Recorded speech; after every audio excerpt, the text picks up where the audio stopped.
दासिमहालागै नैबे थाम्बनेल आरो टाइटेलाव नुनाय गोदान भिडिअखौ फुल नायाखै अब्ला नैबे भिडिअनि गेजेरजों नायनानै लानो हागोन।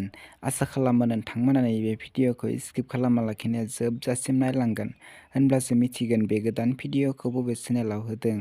लोगोफोर, नोंथांमोना बे आंनि इउटिउब चेनेलाव गोदानब्ला चेनेलखौ साबस्क्राइब खालाम आरो भिडिअखौ लाइक, शेयार, कमेन्ट खालामनानै होदो। आं बेफोरबायदि गोदान भिडिअनि आपडेट लानानै फैबाय थायो। बिदिब्ला फैदो दिनैनि बे गोदान भिडिअनि गोदान आपडेटनि सायाव। बे गोदान भिडिअनि टाइटेलानो जादों गोमाबाय। बेयो मोनसे गोदान बड' मिउजिक भिडिअ।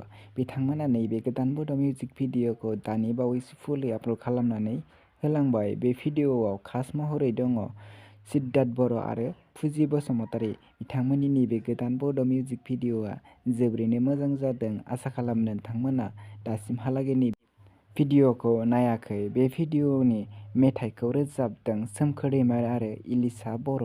बे गोदान बड' मिउजिक भिडिअआ जोबोरैनो मोजां जादों आरो कनसेप्ट आरो डिरेक्सनानो जादों राजा नार्जारी।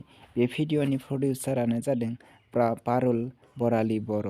लोगोफोर, दासिमहालागै फुलि नायाखै अब्ला लिहार फिल्म प्रडाक्शन नैबे स्क्रिनाव नुनाय इउटिउब चेनेलाव थांनानै बिथांमोननि नैबे गोदान बड' मिउजिक भिडिअखौ नायनानै लाहैनो हागोन। आरो दासिमबो बे इउटिउब चेनेलखौ साबस्क्राइब खालामाखै अब्ला चेनेलखौ साबस्क्राइब खालामनानै होदो। बिदिब्ला लोगोफोर, दिनैनि बे गोदान भिडिअनि गुसुं आपडेटआ बेखिनियानोसैमोन।